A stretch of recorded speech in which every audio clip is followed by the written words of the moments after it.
guys, welcome back to my channel. It has been a while since I've made a video. I kind of fell off of my videos in 2020, so I do apologize about that because I really don't have a good excuse for that except for just life. So yeah, I am gonna do better in 2021 about putting out videos. And as you can tell by the title of this video will be about buying a home in Atlanta because I myself am getting ready to buy my very first home. I'm so excited about this, you guys, because I've been planning for this for a while now. And so yeah, it's finally here, it's finally coming. All the great things going on. So I am excited, and it's a wonderful experience.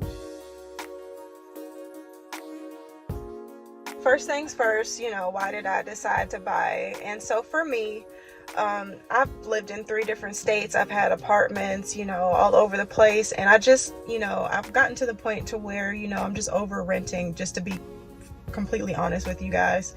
And I'm tired of wasting money on rent, and I'm just to that point in life where I'm just ready to be a homeowner.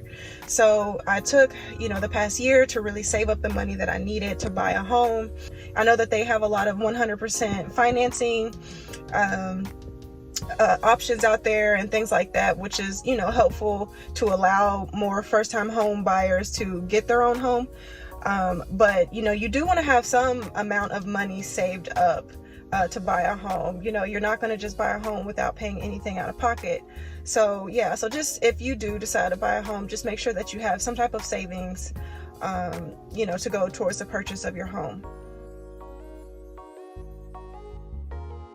And so one of the common questions that I get from people who are thinking about becoming first-time home buyers is, what's the first thing that they need to do? Once they make that decision that they want to buy a home, what should they do first? And so if you talk to any realtor, they're going to tell you that you need to get pre-approved. So, all that really means is that you just need to go to a lender. You can go to a couple of lenders actually, and tell them that you want to get pre-approved to buy a house, and then they'll pretty much take it from there. And so that's pretty much what realtors are going to tell you to do. Now, in terms of finding a realtor first or getting pre-approved first, that really doesn't matter. If you find a realtor first, they'll just tell you to get pre-approved. So that's why I just say the first thing you should do is just get pre-approved, and then if you want to find a realtor after that, that's fine, because once you find that realtor and then you tell them that you're already pre-approved, then you guys can just go ahead and hit the ground running and find you a home.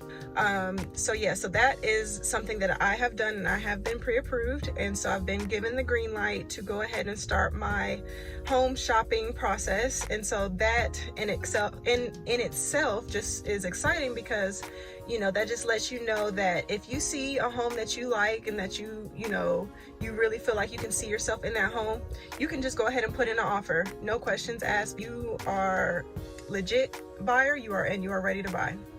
If you start looking for a house first, if you put the cart before the horse, it's really going to put you in a bad situation, because if you're out here looking at open house or going to open houses, and you're looking at different homes, and then you decide that you want to put an offer on a home, well, a seller is not going to really take your offer serious, because you don't have that pre-approval letter saying that you can buy that home. So just do yourself a favor and just get pre-approved first. And it also saves you time and a headache later, because if you do see a home that you like, but then you say, okay, well, let me get pre-approved so that I can buy this home. Well, by the time you fill out the application and go through all the steps the lender wants you to take to get pre-approved, well, somebody can already have an offer on that property, and then it's gone by the time you're ready to submit your offer. So my advice, is to just get pre-approved first, and so that you are ready to put down an offer as soon as you see a house. Because also, the way this market is right now, you need to be ready. You need to be a ready, willing, and able buyer out here, because these houses are flying off the market left and right.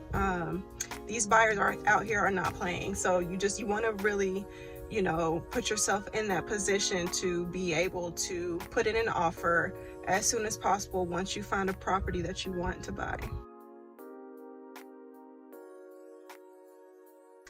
And so also just a quick tip for pre-approvals, they will ask for information such as W-2s. They'll ask to see, tax returns, bank statements, things like that. So just a heads up in advance, make sure you have that type of documentation ready because they will ask for that.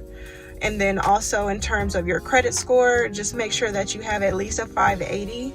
I know that FHA at one point was going that low as far as credit score requirements. So, my recommendation is just make sure you have that 580 or higher, and then make sure that you have, of course, as I said before, money saved up that is specifically set aside for your home that you are wanting to buy.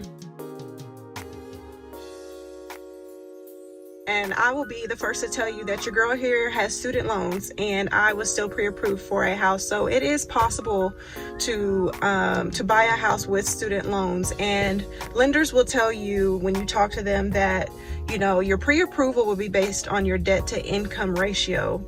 And so they take a percentage of your total student loan balance and they apply that to your monthly debt to income ratio. And so, like I said, I'm not a lender, so they can explain that to you more in terms of how that works. But yes, it is possible to get pre-approved to buy a home and have student loans, and you can even get down payment assistance and things like that. So don't let student loans make you think that you cannot buy a home or you have to pay them all off before you can buy a home, because that's not true. All right, so that's really all that I had for you guys today. I wanted to just go over the pre-approval process for buying a home.